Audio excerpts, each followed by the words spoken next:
Death da, Ewi Nagan. Welcome to podcast number 116. We've had another varied week. Last Friday, we was all day in Laniva.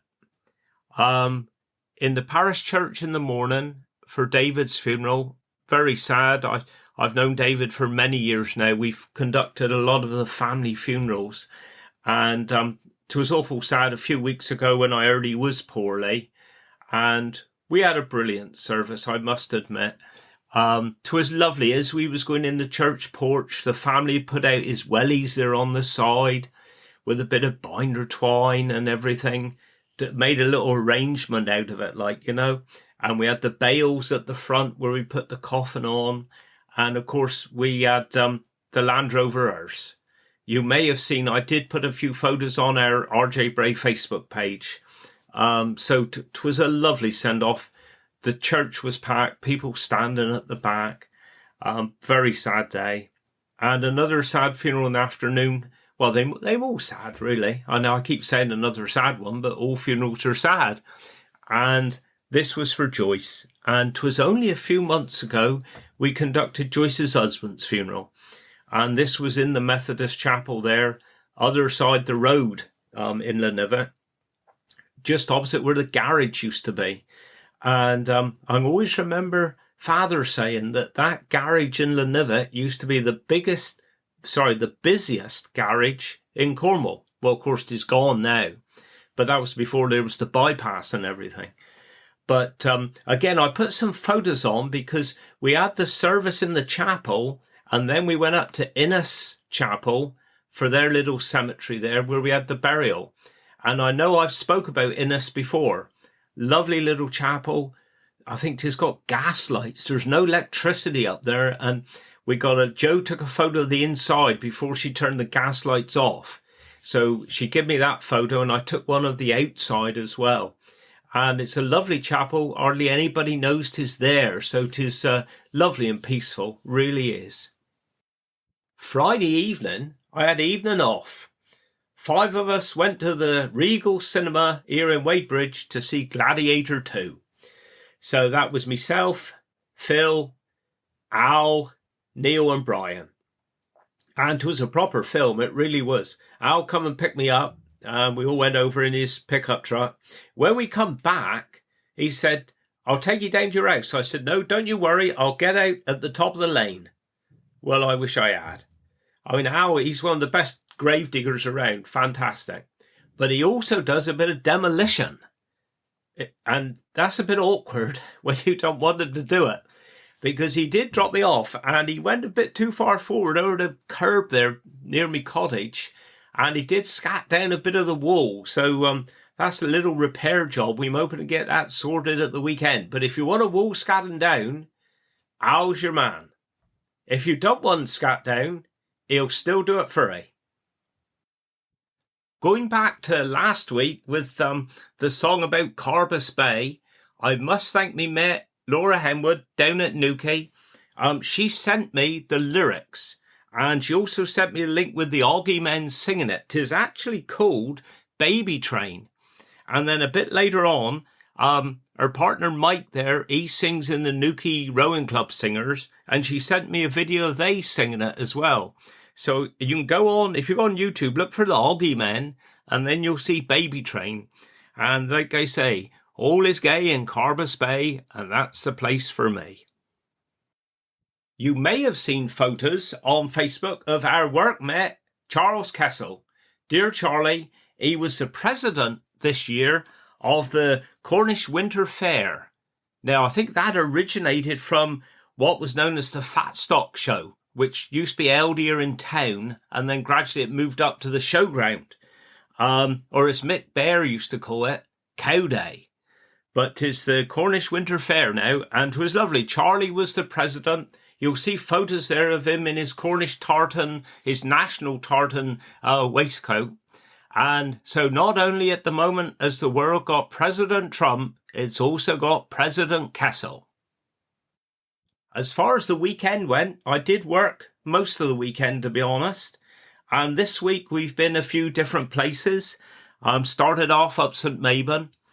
I did take a photo, but it didn't come out too good, because the lovely view you got from St. Mabon's Cemetery now, and there was cows right in the next field just gawking over at us. And I did take a photo or two, but it didn't come out too good. And then in the afternoon, we was up St. Breward. We got there at last. I don't know if you heard it last week. We was planning to go up and the snow came. So, of course, the snow didn't last that long. And we managed to get up there. It was a lovely day, actually. So we was up St. Breward. And then one of the other funerals we had this week was dear Gary's funeral. Obviously, Gary's father, John, works for us still. And that was a terrible shock to hear that he passed away. But Ecclesall Church was full. And there was people stood outside. So we had our PA system there. So that was good. And then today was a first for me, actually, because we was in Bodmin Catholic Church, St. Mary's Church in Bodmin, and we got a new priest there. Now, his name is Father Placidus, and he's from Nigeria, I think, originally, and I think he'd been in this country for a few years, and we've done quite a few funerals over our time there in the Catholic Church in Bodmin. But like I say, today was the first, because we're there in the churchway, just in church doorway rather, just about to go in. And Father Placidus turned to me and he said, "Today you will be my altar boy." Now, that's fine. I thought, yeah, that's okay. The trouble is, he got a very strong Nigerian accent, and I haven't got too bad accent myself, but you could tell there was a little bit of, you had to really concentrate. He was concentrating on what I was saying and vice versa. But he said, "Yeah, today you make my altar boy." So anyway, that was fine. I went up, I took the flowers off the coffin, and then he handed me the Bible to place on and the crucifix like you do. And I had the holy water there for him to sprinkle, and that was fine. Well, towards the end of the service, he did thank people for coming. He thanked us for doing the arrangements, and he did thank me publicly for being the altar boy for the day. But he said his job isn't finished yet. And towards the end of the service, I was called up again to do all the usual things with the holy water and everything. And then he pointed, we had a reading there. I think it was about 6 or 8 verses. And the congregation would read the first verse. And then he pointed to every other verse. And I thought, I got to read these. So I did actually have to read out, which was a bit of a surprise for me to do that. But it all went well. And it was lovely, really, because it was for Lilia's funeral. Now, Lilia, her family, her friends, they came over from the Philippines, early 2000s. And there was a lovely little gang of them come over together. They worked in one of the nursing homes out Rockway. So I've known her for all that time, and she was a lovely lady. So I was quite touched, really, in the way that I was involved that way, with her funeral service today. And then this afternoon, our chapel was full. We had Val's funeral. Val and Ken, I've known all my life, really. And our chapel was full downstairs, the function room. We had the TV on. There was loads of people up there. And it was a lovely send-off for Val. I'm sure she would have loved it. And I was talking to Ken, and Ken was thinking about doing a podcast, and he said, yes, I'd like to do it. So I'm going to see Ken beginning of next week. So that'll be next week's podcasts once I've recorded and edited them. And I'm sure you'll like them, because I know he's got some lovely stories of Old Weybridge. So I think that's enough of me. We'll now go over to our final episode from Liz. And we've had brilliant comments for the last 2 weeks, both on my Facebook page and on our RJ Bray Facebook page too. So over to Liz for her last little bit, and then afterwards, directly, I'll do me Cornish word of the week and me Cornish dialect. So here it is.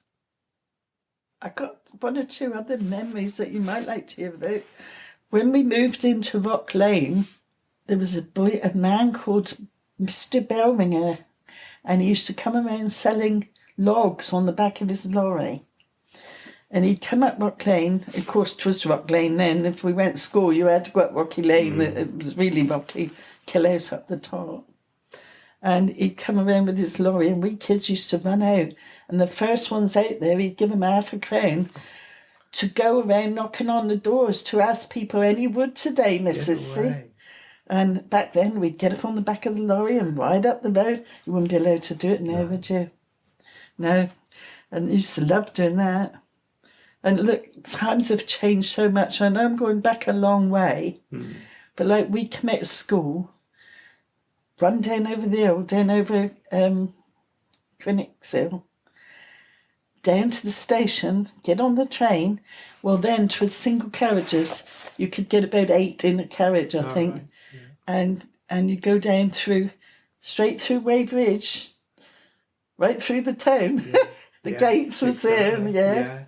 And go down the estuary, and it was beautiful. If the tide was up and you went down, and smoke would be coming back out from the engine, and you couldn't get out. You was just that 8 in the carriage. There were no corridors or anything, no. But all the fun we used to have. And then you'd go down, get down Padstow, about 4:15, I suppose, and walk around the arbour to the swimming pool. Right. Now, a lot of people never knew there was a swimming pool in Padstow. You go out by the riverside there, up by that little slope, the other side of the harbour, and about, I don't know, I'm not very good at distance, but from very many yards along, there was a path that went down. All right. And the swimming pool was there, and it was run by the council. And every now and again they would empty it out, and it was tidal. Yeah. So they'd empty it out and clean it. Yeah. And it was quite a size pool. And then when the tide come in, come over the top like a waterfall. Oh, brilliant. And you used to get in and get under that, see. But it used to get stronger, and there'd be a bit of a pull on it, so you knew you had to get out, before it got too strong. And there was a gentleman down there, and I don't know what he was called to this day. He never touched a child, but he was there quite often with a long bit of rope, with corks, like squares of cork like that. And I reckon he taught hundreds of kids to swim, including me. Yeah. You had to tie it in yourself, and get in the water, and he'd walk along and he'd tell you what to do with your arms and what to do with your feet. You wouldn't be allowed to do that today. No. That's the sad part of it, isn't it? But you didn't fear anything like that. No. And he was, I know enough to know that he was a perfect gentleman. Yeah. Never laid a hand on a child, just wanted them all to be safe. Yeah, brilliant. Yeah, absolutely. But very sadly, they closed all the pool off. I suppose it was costing money to maintain it and everything. And I don't know what year they closed it off. But I was sad when I went down there and saw that you could no longer get down the path. But yeah, they was lovely times. That's going off it a bit, wasn't it? No, that's fine, yeah. What else did I write down? Oh yeah. I wrote down really about how times have changed in the kitchen even. Right. I'd come home from school and their mother with the sheets in the sink with a blue bag, making her sheets white. Right. And they'd be soaking in this water that was blue, and they'd be boiled up and hung out on the line. But it'd only be one wash a week. Yeah. And the sheets and that would go up on the top line. And then the bottom line was full of all the smalls and the socks and all that sort of thing, shirts and that. And hand wringing. Oh, Christ. The ringer with you turn the handle and it went through. But gradually it got a bit better with the twin tub and things like that. But they never had it easy, No. That wasn't that long ago, really, was it? No, because my nan, when they lived up Outlands, she'd have to go and get water from the stream to take up to do the washing. I don't doubt it. Was they up Outlands when you was down Dunmere way then? Or your Jean's mum and dad, they was out Green Lane. Oh, yeah, that's right. They went Green Lane. Yeah, they was out there when I knew them. Yeah. I mean, possibly they was up Outlands when I was there, but I wouldn't have known them. Although I did know most people at Green Lane because Uncle Jack and Auntie Sybil, they lived out there with Nesta and John and Linda and Sandra. And then, I knew nearly everybody out there because every time we come bobbing, see, we would go out to our aunties and Barracks was there then, see. Yeah, of course. Yeah. Yeah. See, there again, you had your Barracks, you had St. Lawrence Hospital. Is it any wonder that the town have gradually shrunk, if you know what I mean? Yeah. And the day, to be honest, the day Traeger Mills opened, my dad banned my mum to go out there. Oh, today. Yeah. He was a proper Labour man. He was a proper co-op man. Yeah. He was on co-op committee, like, you know. He staunch shop in your own town type of man, you know. Yeah. And he said to Mother, I don't want you going out there, the town will close. And, you know, within no time at all, I mean, Vincent's closed down because they was the wallpaper and paint and, they couldn't buy it in on, I suppose, such a large amount. No. But a lot of people love Traeger now, don't they? Somewhere to go. Yeah, exactly. The chapels. Yeah. Town Wall Chapel. Lady Huntington's Chapel. Centenary Chapel. Paul Street Chapel. Great. And what have we got now? Methodist Chapel, where you used to have the carpet shop, wasn't That's it? right. No other lovely big buildings. They're all gone, sadly. So what was the building where St John's Ambulance was in then? That was Town Wall Chapel. That was Wesleyan. Was it? Yeah. Yeah. So I used to go St John's Ambulance across the road in that little corner bit. Yeah. And your dad was associated with that. He was like one of the top men there, really, I think. Yeah. And Princess Chula, she was, what do you call them, patron or something, wasn't right, they? yeah. And I know as cadets, we was invited out to Dethy for the evening. And we had, I'll never forget it, because it was, to me, it was so different. Little bowls with lovely pictures on, and they little spoons that, you know, is made out of china, like. Yeah. And we all had one of them each with soup in. It was amazing. And I had a look around to Dethy there. But she was a lovely lady. Never had quite so much to do with the prince, but he was always there. That was a beautiful place. Yeah. Yeah. St John's was good. Used to go there on a Monday night. Then you'd have 2 pence, 2 old pennies. It was always 2 pennies, everything, to go St John's, pay that in there. And then I become a corporal, I don't quite well. Yeah. And Mrs. Liz Barton had several children. And she used to, when it come to home nursing, she was on a good thing, really, because we'd go over there and bath the children and all to learn how to do it, see. But we loved it. Yeah. And then you'd come out of the ambulance and go in either Joe Pascoe's for 2 pence for chips or Jasper Ork. He was further up the pavement. So for 4 pennies, you had a good night out. Yeah, definitely. And then up above there was Stan Mays that done the petrol, see. He always used to employ boys to come out and wash the windscreens, put your petrol in, check your tyres. There was like 3 boys go in the car when you pulled in for petrol. But that was a busy garage for a long time. And he, like I say, he gives several young boys pocket money. My brother was one of them. We moved into Rock Lane when it was a brand new house. We was living in Gran and Grandad's house up in Camelford Cottage, you know, in High Street. And when Dad went blind, I've missed this bit out, this is important. When Dad went blind, Sweb kept him on in the offices at St Petrock's. Right, yeah. Where the home is now. Yeah. And he was then doing the telephones up there. But until we got allocated the house, he had to hitchhike. And Mother used to worry herself sick because he couldn't see. But people recognised him very quickly that used the road regular, and he never really had any trouble getting the lift. And when we moved into Rock Lane, I remember seeing this old boy going down the road with a full beard and a bag on his back and a peg leg. Right. And he was called Nick Giddy. And he lived down by the Black Bridge there somewhere. And of course we kids used to be fascinated because we thought he was a pirate or something.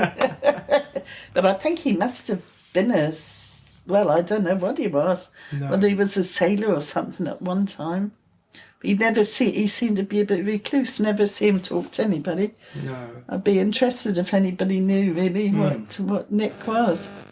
He never done nobody no harm. And Mr. Jewell, not Owie Jewell, Owie Jewell's brother, they lived in Westheath, in the Red House as I call them, and he had a couple of fields down that way, which is now full of bungalows and things down by Kinsman. And I remember Mum and Dad going over in the fields picking peas and picking potatoes and getting paid for it. Yeah. You know, he used to come over, and I don't know that Dad done so much to it, but Mum definitely did. Mm-hmm. They worked hard back then to get a few extra bob.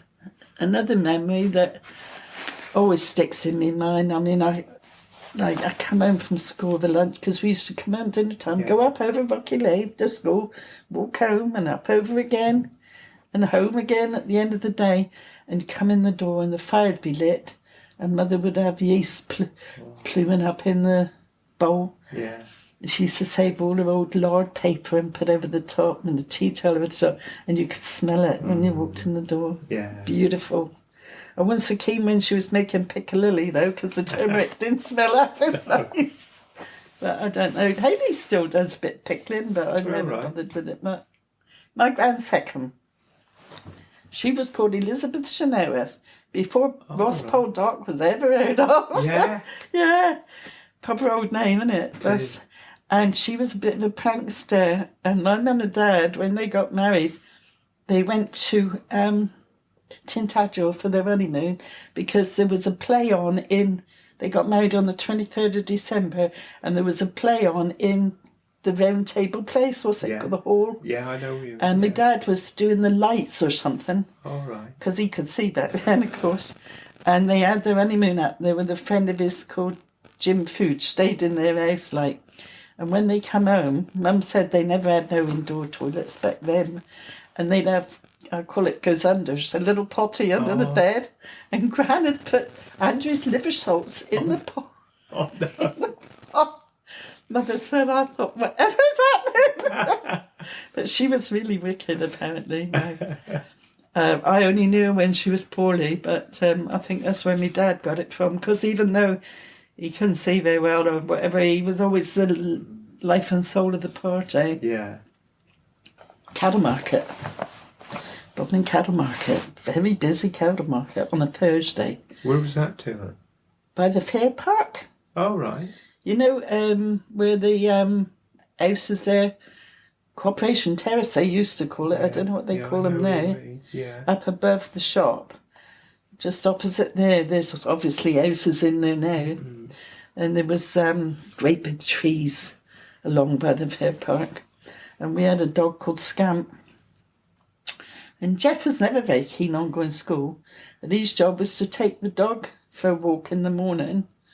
And then, of course, by the time it was time to go to school, dog was gone. He'd slipped the lead, didn't know where Scamp was. Father said, well, you've got to find the dog before you go to school. Well, if you went over Fair Park, you'd find Scamp tied up to a tree. He was a rascal. Lovely. Yeah. So busy cattle market, huh? Oh, yeah.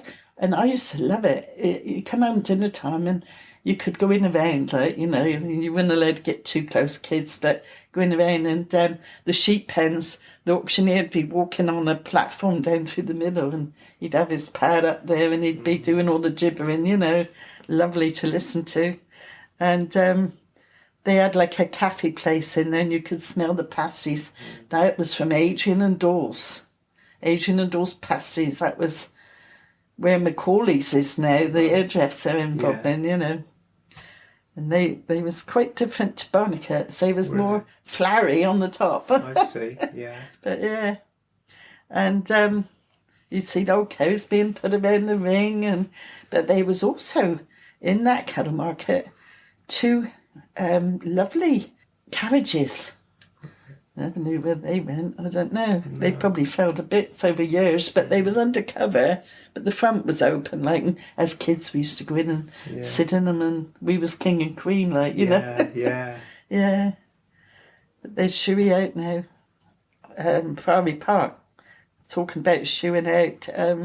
Mr. Hooper used to be caretaker down there, and he would come out with his walking stick and say, "Get out of there, pushes your children," and he'd chase you with his walk. He wouldn't harm me. No. He wouldn't have hurt anybody, but we used to go in there purpose to sink them out and chase us away, like, you know. Back then they had all aviaries around by the pond with budgies and all in there. It was lovely. I don't know what it's like then. They haven't been in there for years, really. No. I think they've got a skate park and things now. It's all so different. But what a lovely church we got in Bodmin, haven't we, David? Isn't it beautiful? Yeah. Beautiful. And there's, I think, some very hard-working people down there now as well. Yeah. With the Christmas tree decorations, and somebody's got to do it, haven't they? There's somebody behind all that work, isn't there? It keeps a lot of work, keep them going. Yeah. And they get the community involved, see, which is important, isn't it, really? I think just gradually coming back, but COVID didn't do anybody any favours, did it? No. I mean, I even got that. I was quite happy to sit here and not bother to go out, really. Yeah. And that wouldn't like me at all. No. I would say funerals are getting back to normal now. Yeah. For a long time, attendances were down, and we had a lot of these direct cremations. Well, proper funerals are getting more popular again now, definitely. Yeah. Well, I still like the traditional funeral, and like I've said to you before, I'm glad I've chosen a posh departure lounge. They don't bother me at all, you know. But Paul Skirty passed away, didn't he? Because he was a Bodmin Row, wasn't he? Skirty was, He was quite friendly with my brother. Yeah. And he was a little character in his own right, wasn't he? I used to go along. Every year we'd go down Padstow with Jim's cousin and his wife. Jim's cousin and her husband, mother. They always liked to go down Padstow, go around the harbour, and her and I used to go out in the speedboat, and the boys would go in the pub, see? And he'd see it coming from the other side of the harbour, and he'd shout across, "Miss Seckham!" He always called me Miss Seckham, yeah. "Come for a ride on the speedboat. Pay on the way back. If you don't come back, you don't pay, you know." He used to make us die. You don't get the characters now, though, David, not like you used to. People are all so different. My brother's quite Cornish, but when he talks about, "Oh, are you on the Gorseth?" No. "Oh, you're not?" No, because they asked me, no. And then I say, you always seem quite interested in it. I love it. I'm interviewing you now. Yeah. You scrap that. And I once wrote a song for the Gorseth competition. Yeah. They give me a distinction. I think that's less than a third, isn't it? Oh. But Cleminda and her husband. Keith, yeah. Keith, lovely singers. Yeah. And I think they have something to do with They Gorseth. are, yeah.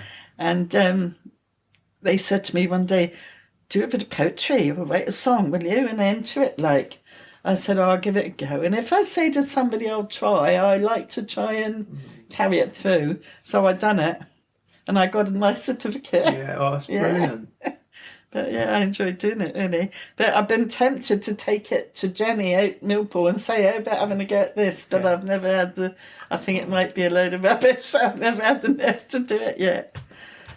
So have you sung all through your life then in choirs, or obviously a break? Yeah, practically, yeah. Love it. Is there a ladies' choir in Bodmin? No. It was quite a good thriving choir at one time. And the men, oh my God, there was a lovely Bodmin men's choir. And Christmas, we used to amalgamate. Yeah. Oh, it was a lovely sound. I love mixed choir. And I like a good male voice as well. Yeah. Yeah. Oh, that's lovely. Well, I think that's brilliant, that is. Missed out heaps, I'm sure, but there you go. No, well, we'll stop it for now. And then you make notes and I'll come back again. I don't know what else I'd tell you, I'm sure. I think I've crammed it all in. Well, if you'd like to say goodbye to everybody. Oh, yeah. All right. Well, goodbye, everybody. It's been lovely having David's company for an hour or two. And hopefully you've enjoyed listening to me. Brilliant. Proper job. Thank you very much. You're welcome. Well, thank you, Liz. Absolutely brilliant. Really was. And I say we might have you again in the future. If you think of any more things, that would be fantastic. Lovely history there. We've spoke about Bodmin and that over the last 2 or 3 weeks. It's been brilliant. I think for me, Cornish word of the week, 'tis 2 words, and 'tis the Cornish for proper job, which we say quite a bit down here. Proper job. So that's oberda. Oberda.